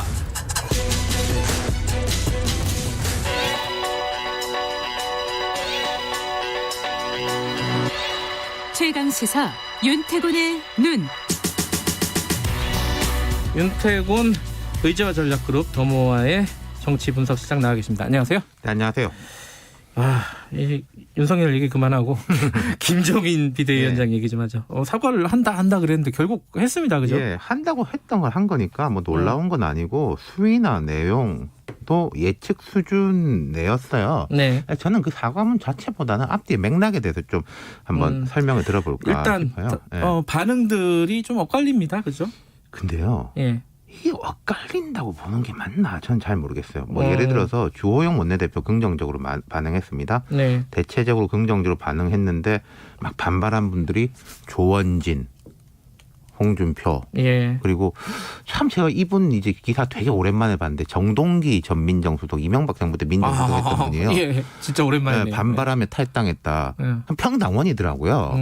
이런 분들의 이제 반발 수위하고 뭐 예를 들어서 주호 당내에서 이제 우호적으로 보는가 하고를 등치시켜 놓고 보는 게 맞느냐 그런 말씀이죠. 전반적으로는 긍정적으로 평가한다 이렇게 보는 게 더 맞다. 이 앞뒤의 맥락을 보면은 애초에 김 위원장이 이야기를 처음 꺼냈을 때 혼란이 좀 있었지 않습니까? 그 최근 한 일주일을 보면은 주호영 원내대표가 김문수, 홍준표, 정규재 뭐 이런 당 밖에 좀 강성 인사들하고 회동해서 연대체를 꾸리기로 했잖아요. 뭐 문재인 정부 조기 종식 이런 이야기 나왔는데 반응이 별로였죠. 안철수 대표 같은 경우에는 내 이름이 왜 거기 들어있냐 빼라 이러기도 또 했고 그리고 하나 포인트가 더 보면은 공수처법 재개정안 등등 여당이 밀어붙이고 국민의힘이 속수무책인 상황에서 초선 중심으로 필리버스터가 진행이 됐어요. 처음에는 이제 여당이 필리버스터 용인한다. 이러다가 코로나를 이유로 종결 투표를 했지 않습니까? 이 과정에서 김웅, 윤희숙 이런 초선 의원들의 필리버스터가 꽤 주목을 받았어요. 그렇다면은 강경 보수 쪽의 호응은 약해지고 김 위원장하고 좀 궤가 비슷한 초선들의 분위기는 올라가고 이런 것들이 결국 무리 없이 또 반발이 크지 않은 사과를 단행할 수 있는 동력이 됐다. 국민의힘 내부에서 이제 이런 거죠. 뭐 친이 친박이 반발했다. 이것도 그러니까 조금 앞서 제가 말씀드린 이제 뭐 조원진, 이재호 이런 분들 이렇게 있는데 사실 지금 국민의힘을 보면은 과거에 친이 친박, 친이 출신이다, 친박 출신이다 이런 분들은 있는데 지금 현재 뭐 이명박 전 대통령을 대변한다든지 박근혜 전 대통령 대변하는 사람은 제로예요, 사실. 그러니까 뭐 결론적으로는 뭐 그렇게 뭐 이렇게 한쪽은 찬성하고 한쪽은 반대했다 이런 분위기는 아니었다는 거죠. 그렇죠. 네. 그리고 이제 최근에 보면은 대통령하고 민주당 지지율은 떨어지고 국민의힘 지지율은 올라갔습니다. 네. 이게 뭐 김종인이 잘해서 그런 거냐 이런 것은 이제 이론의 여지가 있겠지만은 어쨌든 무슨 이유든지 간에 당 지지율이 오르면은 지도부에 힘이 실리는 거예요. 네. 이제 이 사과가 어떤 파장을 앞으로 미칠까 이게 중요한 거 아니겠습니까? 제가 이제 앞서서 김 위원장의 사과 속에 하나 이게 뭘 걸어놓은 게 보이더라 이런 말씀드렸잖아요. 예. 이런 이야기를 했습니다. 대통령의 잘못은 곧 집권당의 잘못이다. 집권 여당으로서 책무를 다하지 못했다. 통치 권력을 제어하지 못한 무거운 잘못. 이게 이중적 의미가 담겨 있을 수 있다는 거예요. 박근혜 전 대통령 때 얘기 아닌가요? 근데 우리는 이렇게 반성한다. 근데 너희들은 현 정부하고 여당에 대한 좀 칼날이 숨겨져 있을 수 있다. 어제 원희룡 지사가 김 위원장 사과에 힘을 실으면서 이게 좀 이야기를 했던데 그게 이제 눈에 들어왔어요. 저는. 또한 우리는 문재인 정권에도 똑같은 기준을 적용할 것이다.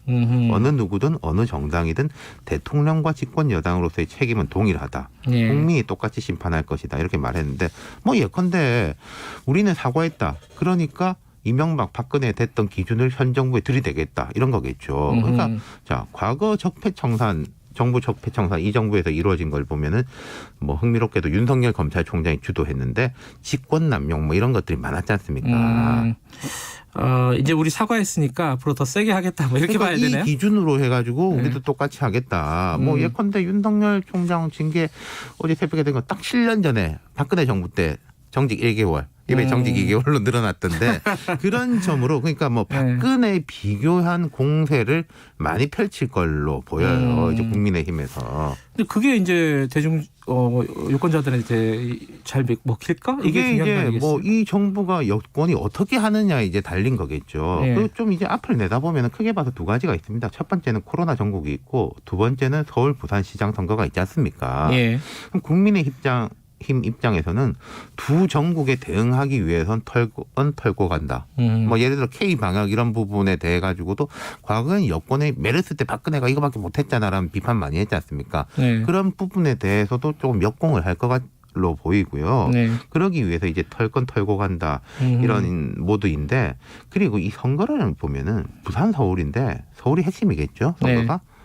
대구 경북이 아니란 말씀이에요. 이 선거는. 그렇다면은 강경 보수층보다는 중도층이나 무당층 그리고 야당 입장에서 봤을 때 최근 정부 여당 지지에서 이반돼 나오는 계층에 어필하는 게 필요하다. 그렇다면은 이 사과는 그쪽한테는 어필이 되는 거죠.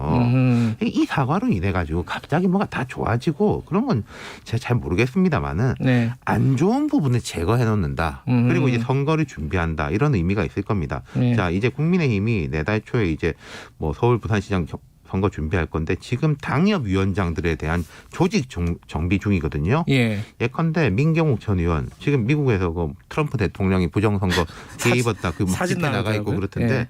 이런 사람들에 대한 인적 쇄신도 아마 사과에 이어지지 싶어요. 예, 여기까지 드려야겠네요. 윤태곤의 눈이었습니다.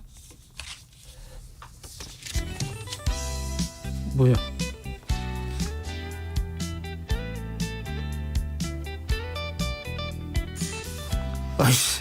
아니 27분에 끝낸다 그랬는데. 계속해야 아니.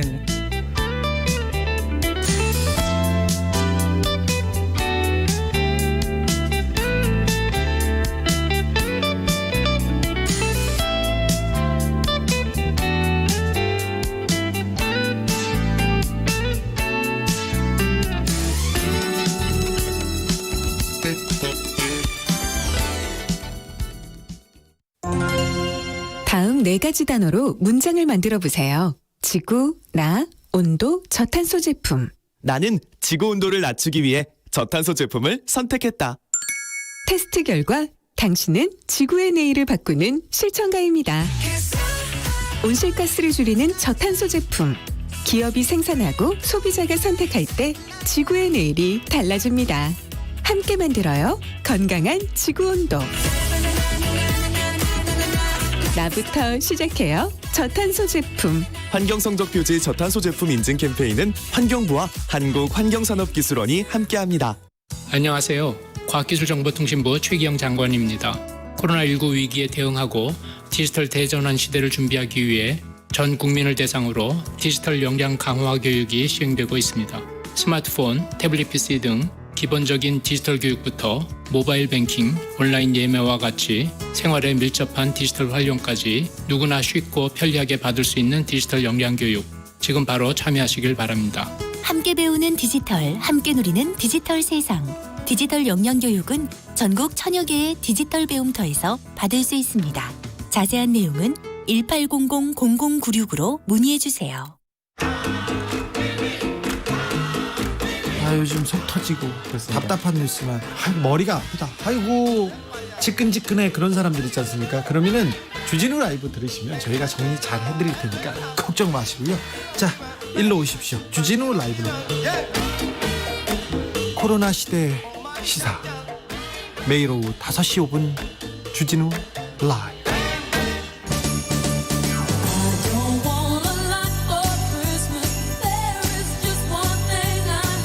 듣고 또 들어도 설레는 이 캐롤처럼 듣고 또 들어도 설레는 시사 프로그램이 있습니다. KBS 라디오 오태훈의 시사본부 지금 시작합니다. KBS 라디오 오태훈의 시사본부 지금 시작합니다. 매일 낮 12시 20분 오태훈의 시사본부. 지금 시각은 8시 30분입니다. KBS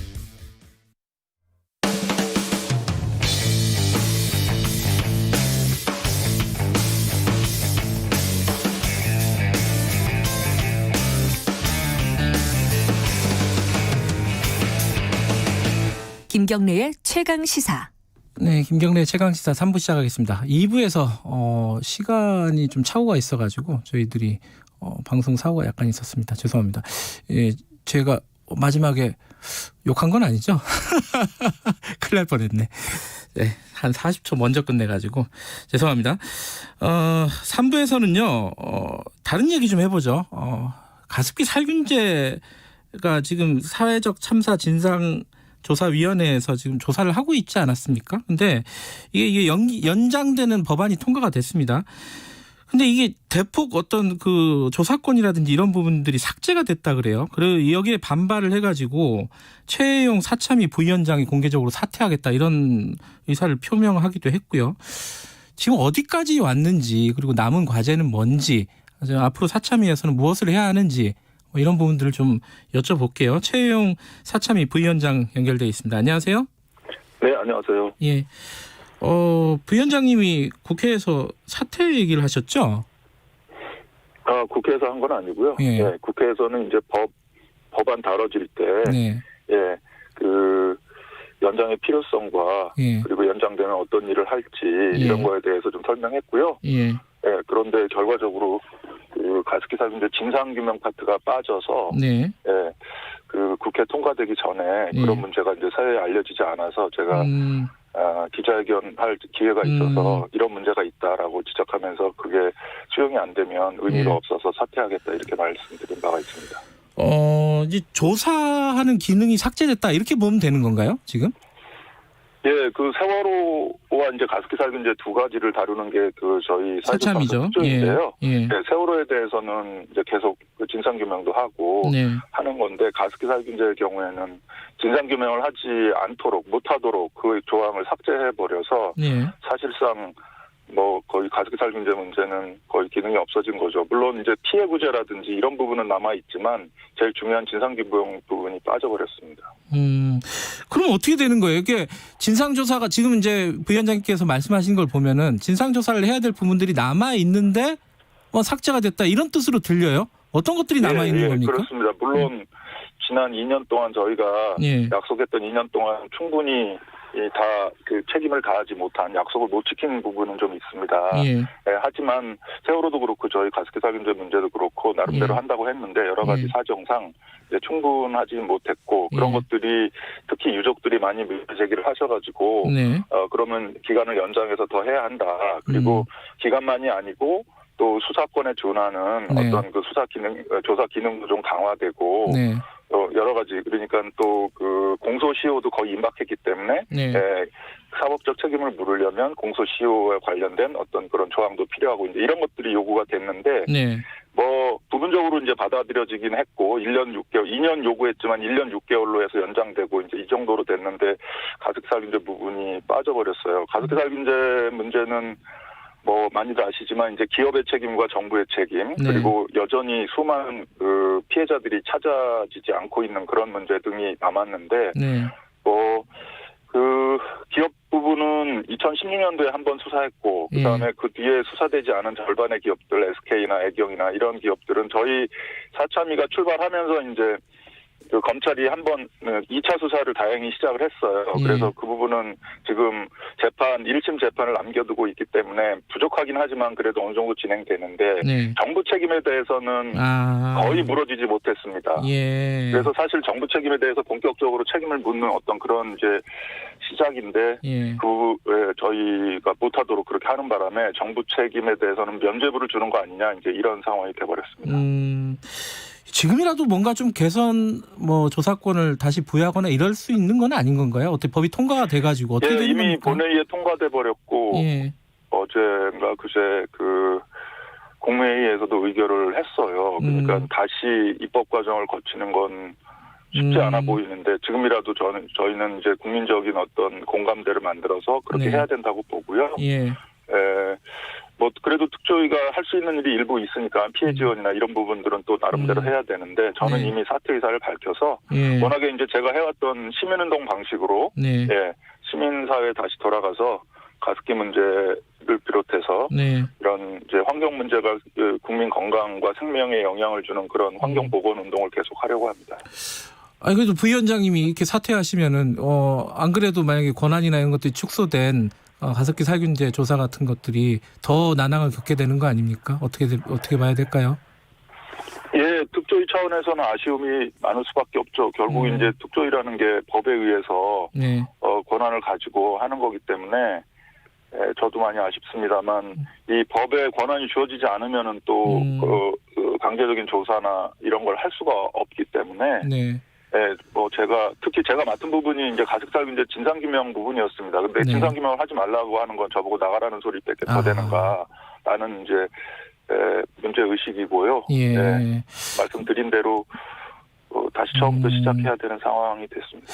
근데 이게 사실은 이제 가습기 살균제 참사가 세월호 참사가 안방에서 일어난 거다. 이런 식으로들 많이 얘기했잖아요. 그리고 어떤 사람의 목숨이 달린 일이기 때문에 어떤 사건이 더 중요하다 이럴 수도 없는 건데 예컨대 이제 세월호 사참위 같은 경우에는 수사권까지는 아니지만 수사권에 준하는 물론 유족들은 여기에 대해서도 만족하지 못하고 있습니다. 부족하다고 말씀을 하시지만은 어떤 권한들이 이번에 주어졌어요. 일정한 권한들이. 근데 여기 가습기 살균제는 왜 이렇게 관심이 없는 겁니까? 왜 이렇게 이런 결과가 나온 거죠? 그 부분을 저희도 이해할 수가 없습니다. 국회에서 이제 야당도 그런 이야기를 했는데 그러니까 이게 여기에 관계되는 부처가 환경부예요. 물론 이제 환경부 말고도 여러 부처들이 저희 조사 대상이긴 합니다만 환경부가 제일 중요한 저희 피조사기관인데 환경부가 진상규명 다 됐고 피해구제도 다 됐다. 굳이 사회적 참사 특조위의 가습기 살균제 문제를 더 이상 다룰 필요가 없다라는 의견을 냈다는 겁니다. 그러면서 그 의견을 국민의힘 분들도 이렇다는데 너네 계속할 필요가 있느냐라고 이제 이야기하고 그런 내용을 또 그 민주당 쪽도 받아서 수정안으로 그렇게 집어넣은 거예요. 그러니까 그 국회 쪽에 있는 분들은 환경부와 같이 가습기 살균제 문제는 다 해결됐다라고 보는 모양입니다. 근데 아시다시피 절대 그렇지 않거든요. 알겠습니다. 근데 지금 환경부 말씀하셨으니까 환경부는 기본적인 입장이 이 가습기 살균제는 진상규명도 끝났고 피해구제도 다 했다라는 입장이잖아요. 여기에 대해서는 어떻게 보세요?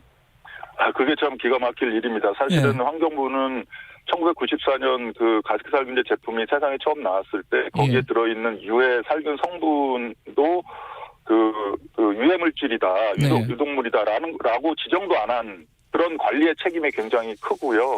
그다음에 이 사건이 알려진 2011년 이후에 이게 이제 생활화학 물질과 그런 제품으로 인한 어떤 환경 문제인데 이게 환경 문제가 아니라는 거예요. 그냥 소비자 제품 하자 문제 정도라고만 주장하는 겁니다.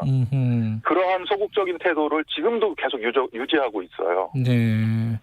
그러니까 지금 말씀하신 대로 그런 어떤 그 가습기 살균제를 처음에 관리했던 그 정부 당국의 아무도 지금 지지 않은 상황이라는 말씀이신 거죠? 그렇습니다.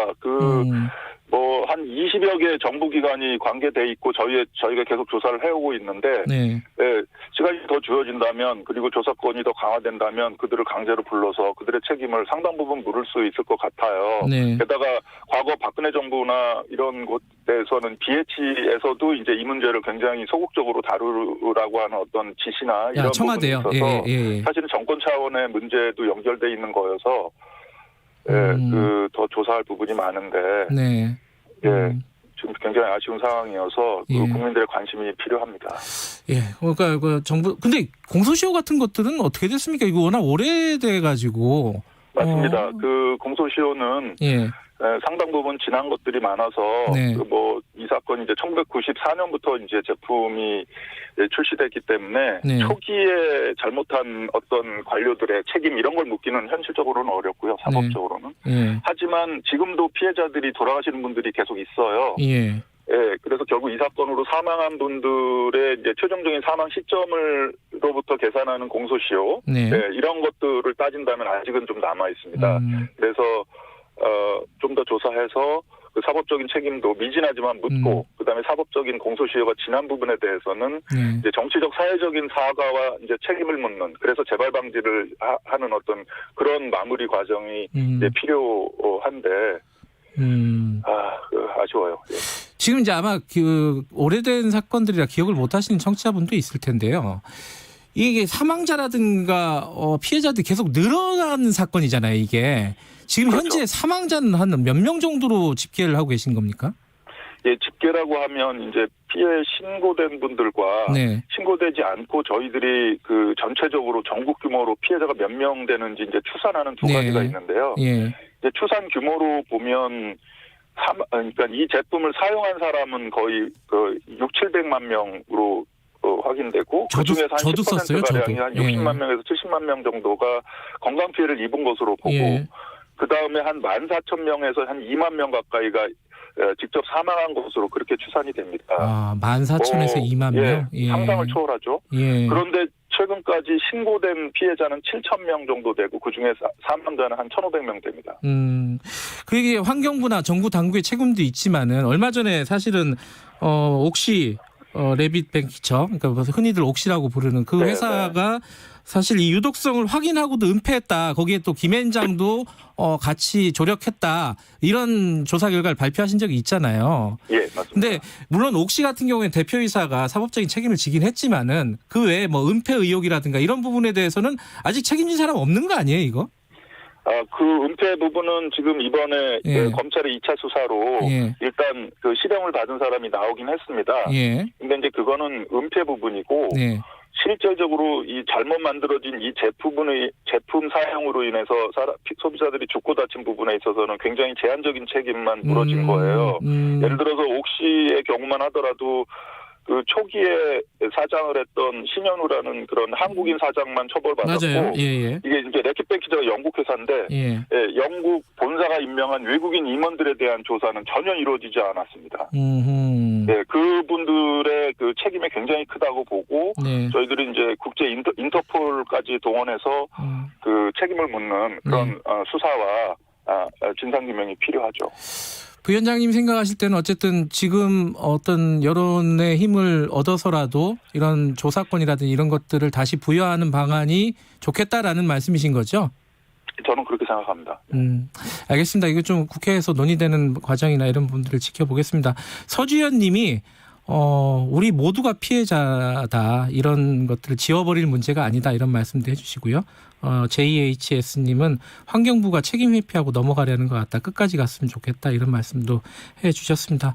상황 좀 지켜보고 부위원장님 뭐 사퇴 의사를 밝히셨지만 계속 이게 진상 규명 위해서 노력하시겠다는 말씀이시잖아요. 그죠? 시민사회로 돌아가서 시민운동 차원에서 계속합니다. 알겠습니다. 오늘 말씀 감사합니다. 감사합니다. 최여용 사참위 부위원장과 이야기 좀 나눠봤습니다. 지금 시각은 8시 43분입니다. 자주 막히는 구간을 중심으로 정체가 살펴지고 있습니다. 경인고속도로 인천 쪽은 부평 부근 1차로에서 사고를 처리하고 있어서 정체되고 있고요. 서울 방면은 신월 부근에서 막히고 있습니다. 또 수도권 제일순환고속도로 일산에서 판교 방면, 일산에서 자유로까지 3km 이동이 어렵고요. 서운분기점 5차로에는 화물차가 고장으로 서 있어서 지나기 불편합니다. 서운분기점부터 송내까지 5km 정체입니다. 서울 시내에서는 강변북로 구리 방면으로 영동대교 부근 3차로에 화물차가 고장으로 서 있습니다. 뒤로 성수대교부터 영향을 받고 있고요.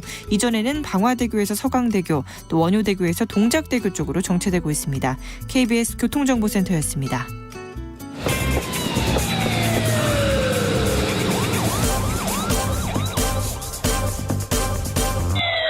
김경래 최강 시사.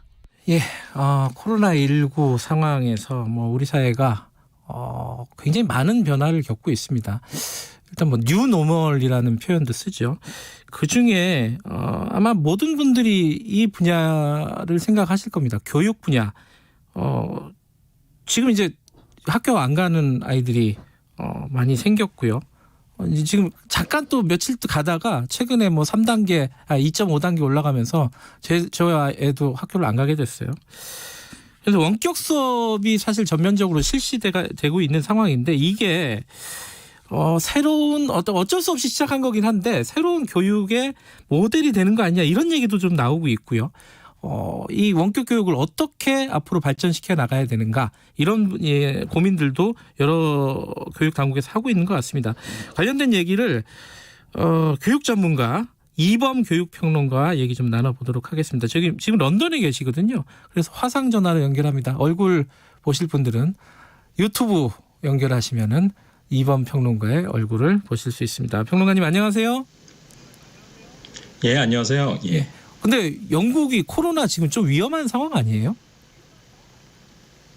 하루 확진자가 2만 명입니다. 그러니까 한국의 20배 정도 되는 상황이고요. 그런데 놀랍게도 초중고등학교가 모두 정상 운영을 하고 있습니다. 봄에 있었던 1차 셧다운 때는 초중고등학교 모두 휴교를 하고 원격 수업을 하도록 했는데요. 가을에 11월 초부터 12월 초까지 한 달간 또 셧다운을 했는데 이때는 초중고가 모두 정상 운영을 했고 이후 지금도 정상 수업을 하고 있는 상황입니다. 그래서 방역에 대한 시민들의 태도나 이런 문화적인 상식 이런 것들이 우리와 굉장히 다른 사회라는 것을 체감할 수 있는 상황이죠. 그러면 지금 영국은 원격 수업이나 이런 게 아니라 다 등교 수업을 하고 있다 이런 상황에서도? 그렇죠. 예. 전문가들은 어린이들은 상대적으로 증세가 약하고 또 전파력도 약하다라고 보기 때문인데요. 또 지난 봄에 원격 교육이 제대로 이루어지지 못했던 것도 영향을 줬습니다. 제가 사실 지난 봄에도 영국에 있다가 셧다운을 피해서 귀국을 했는데요. 당시 영국의 사립학교에서는 그래도 실시간 쌍방향 수업을 중심으로 원격 교육을 잘한 편이었는데 대부분의 학생들이 다니는 공립학교에서는 원격 교육이랄 만한 걸 거의 못했습니다. 겨우 숙제를 내주고 피드백을 해주는 정도였고 그나마도 못한 학교들도 많았습니다. 그래서 이것은 물론 이제 인터넷 보급률이나 이런 여러 가지 여건이 우리나라와 많이 다르기 때문이고 비단 영국만이 아니라 대부분의 선진국이 비슷했는데요. 그러니 자기들 여건에서 원격 교육을 하기도 어렵고 하니 웬만하면 등교 수업을 강행하는 분위기입니다. 근데 지금 이제 영국 같은 경우에는 원격 수업 같은 게 일부 사립학교를 빼고는 원활하게 진행이 안 됐다. 근데 우리나라 같은 경우에는 코로나19 이후에 원격 수업이 평가는 좀 나뉘지만은 어쨌든 보편적으로 진행이 되고 있단 말이에요. 이거는 밖에서 보시기에는 어떤 평가를 내릴 수 있겠습니까? 한국의 원격 수업.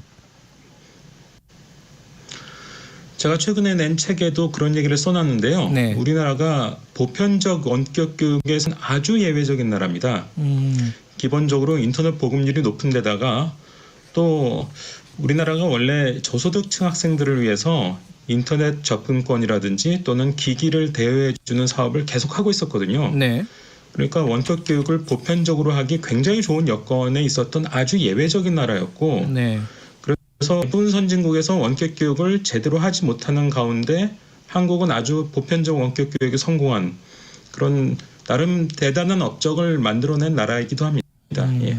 그런데 저도 이제 최근에 내신 책을 봤어요. 문재인 이후의 교육. 요거를 읽어봤는데 이 원격 교육을 평가하시면서 약간 상반된 얘기를 하시더라고요. 이게 우리나라 교육 개혁이라든지 이런 부분에 굉장히 어떤 계기가 될 것이다라는 취지도 있고, 또 하나는 오히려 지금 우리가 하고 있는 교육의 문제점을 그대로 답습할 수도 있다. 어떻게 봐야 됩니까? 지금의 한국 원격 교육을? 일단 우리나라 원격 교육을 보편적으로 성공리에 진행한 것은 칭찬할 만한 일이지만 기본적으로 이미 녹화된 강의에 의존율이 너무 높습니다. 이미 녹화된 강의를 틀어서 아이가 그것을 보도록 하면요, 아무래도 아이들이 딴짓을 하게 되거든요. 그리고 이 딴짓을 막을 수 있는 제일 좋은 방법은 아무래도 그 실시간 쌍방향 수업 비율을 높이는 건데, 네. 실시간 쌍방향 수업 비율을 높이지 못하면 아무래도 누가 피해를 입느냐? 거리 환경에 있는 아이들, 즉 부모가 옆에서 좀 조력을 해주거나 뭐 좀 지켜보거나 이런 여건이 안 되는 학생들이 상대적으로 손해를 볼 가능성이 커집니다. 네. 그래서 앞으로는 이제 그런데 유의할 면이 있다라고. 좀 전에 앵커께서 질문하신 것과 관련해서는 사실 우리나라가 이제 최근에 온라인 교육과 관련해서 표준 플랫폼 만들겠다, 뭐 이런 계획을 발표하기도 했는데요. 이게 자칫 잘못하면 교육을 더 획일화시키고 또 교사들의 자율성, 교사들의 창의성들을 더 키워나가야 되는데 그것을 오히려 억압하는 결과를 초래할 수도 있다. 이런 우려를 제가 책에 이제 자세히 설명하면서 담고 있죠. 예. 근데 이게 앞으로 사실 코로나19가 언제까지 진행이 될지도 예상이 정확하게 되지 않는 상황이고, 이런 어떤 감염병의 팬데믹 상황들이 언제라도 다시 올 수 있단 말이에요. 그래서 이런 원격 교육 같은 것들을 체계를 잡아놓는 게 굉장히 중요하고, 지금 말씀하신 것처럼 표준 플랫폼 같은 걸 만들어서 아이들이 보다 좀 보편적이고 쉽게 접근할 수 있고 선생님들도 쉽게 할 수 있으면 좋은 거 아닌가, 이런 생각도 들거든요. 근데 그 부분이 획일화시킨다, 이렇게 봐야 되는 건가요? 우리는 잘 못 느끼지만 사실 교과서라든지 교육과정이라든지 또 교육 일정이라든지 이게 고일화되어 있는 나라입니다. 그래서 교사의 자율성이나 창의성을 이렇게 높일 수 있는 그런 기회를 잡기가 참 어려운 나라인데요. 네. 예를 들면 지금 한편으로는 제가 실시간 쌍방향 수업을 늘려야 된다라고 말씀을 드렸는데, 예. 다른 한편으로는 어떤 대응이 필요하냐면 숙제를 해줘야 되거든요. 예. 그러니까 우리가 학습이란 말을 잘 생각해 보면 학이라는 것은 배우는 거니까 이건 이제 수업이라고 볼 수 있는데, 이거는 온라인이 아무리 잘해도 오프라인을 따라가긴 좀 어렵습니다. 그런데 온라인 교육의 장점 중에 하나는 숙제 같은 것을 자동으로 관리하는 시스템을 아주 쉽게 만들 수 있어요. 네. 최근에 교육부가 초등 1, 2학년 대상으로 똑똑 수학 탐험대라는 인터넷 프로그램을 개발해서 서비스를 시작을 했는데요. 예. 이런 것들이 이제 학생들에게 숙제를 수행하도록 하면 온라인으로 숙제를 수행하고, 그 학생들이 못한 부분을 더 연습하게 만들고, 자동으로 학생의 이 수행 결과가 교사에게 보고되는 이런 방식이어서 온라인이 나름 가진 장점이 있는데, 이런 것들을 새로운 시스템에서 보다 다양하고 창의적인 콘텐츠가 계속 공급되고 또 그 교사가 그것을 자유롭게 활용하게 함으로써 그것을 이제 효과를 높여야지, 자꾸 표준화된 어떤 한 가지 단일한 것을 활용하게 하는 이런 것은 오히려 교육의 효과를 낮출 수 있는, 온라인 교육의 기회를 살리기 어렵게 만드는 길일 수 있다는 것입니다. 그럼 지금 우리가 그래도 보편적으로 다른 외국보다 보편적으로 잘 하고 있다는 온라인 교육을 보다 더 내실화할 수 있는 방안, 아이디어 같은 것들이 많이 제시가 돼 있더라고요. 책에 보면은 어떤 게 있습니까? 대표적으로 뭘 해야지 되는 겁니까? 우리나라는? 자, 첫 번째로 이제 교사 자율성 확대. 조금 전에 말씀드렸지만 공공 플랫폼을 만드는 건 좋은 겁니다. 표준화시켜서 이것만 써라. 이것은 대단히 피해야 될 일이라는 말씀이고요. 두 번째는 이제 콘텐츠 다양성을 확보하기 위해서 온라인 오픈 마켓을 만들자. 온라인 오픈 마켓을 만들어서 거기서 뭐 숙제를 위한 온라인 콘텐츠는 물론이고 심지어 교과서까지 모듈화해서 교사들이 교과서를 직접 집필하고 이걸 공유하고 유통하는 물론 우리나라 사람들은 교사가 교과서를 쓴다는 게 말이 안 된다고 생각하지만 최고 교육 선진국 17개 나라에서 이런 일을 하고 있습니다, 지금. 이런 시스템으로 이제 진화해야 된다는 것이고요. 네. 세 번째로 이제 보편적 접근권, 그러니까 학생들이 기기나 인터넷 접근권도 중요하지만 네. 특히 실시간 쌍방향 수업을 하려면 조용하고 집중할 수 있는 필요한데 이게 없는 학생들이 의외로 꽤 있습니다. 그래서 네. 유휴 공간을 활용하거나 바우처를 줘서 접근권을 보편적으로 확보해줘야 된다. 이런 말씀을 드리고 싶습니다. 뭐 어떤 일도 다 그렇지만 뭐 위기이자 기회이죠, 모든 일이. 지금 코로나 상황에서 원격 교육들이 도입이 되는 것이 우리 교육의 어떤 기회였으면 좋겠는데 거기에 대한 여러 가지 아이디어를 주신 것 같습니다. 지금 이제 영국 현지랑 연결하다 보니까 약간 시차가 있고 끊어짐 현상이 있습니다. 청취자 여러분들 양해 좀 부탁드리겠습니다. 제가 근데 책을 읽으면서 사실 되게 그 원격 수업과 관련된 부분도 인상적이었지만 한 가지 되게 궁금했던 게 이런 부분이 있습니다. 조국 사태는 한국 교육 정책의 역사에서 돌아올 수 없는 터닝 포인트였다. 이게 무슨 뜻이에요? 이게 굉장히 인상적이더라고요. 이게 무슨 뜻입니까? 좀 설명 좀 해주세요. 그러니까 교육이 정치에 의해서 좌우되는 것을 물론 나쁘게 보시는 분들도 있지만 어찌 보면 불가피한 측면이 있는 겁니다. 왜냐하면 정치라는 것 속에 민생이랄까 사람들의 염원 이런 것들이 담기는 것이고 그것을 통해 이제 교육의 변화가 일어나기도 하거든요. 네. 그런데 여태까지는 주로 전문가들 또 학자들 관료들 이런 사람들이 소수 모여가지고 정책을 결정하는 이런 것이 이제 주류였는데 네. 2017년, 18년, 19년 3년 연속으로 우리가 대입과 관련된 논쟁을 겪었고 네. 그 마지막을 장식한 게 2019년의 조국 사태였거든요.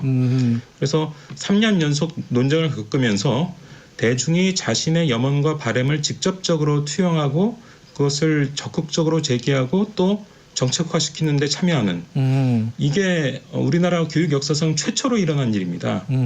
그래서 이건 돌아올 수 없는 달이고요. 여태까지 뭐 대학 자율이 좋다, 뭐 전문가들이 이게 좋은 거다라고 해서 만들어낸 이 대입제도, 교육제도 이런 것들을 전면적으로 다 재검토하고 일반적인 평균적인 국민들의 눈높이에서 이게 어떻게 보이는가를 다시 바라봐야 되는 그런 큰 변화의 계기에 우리가 놓여 있다는 것이죠. 그 조국 사태 이후에 이제 대입과 관련된 여러 가지 논의가 있었던 것을 이렇게 또 해석을 하시는군요. 알겠습니다. 뭐 자세한 얘기는 나중에 더 한국에 오시면 또 천천히 듣도록 하고요. 근데 영국에 왜 계시는 겁니까?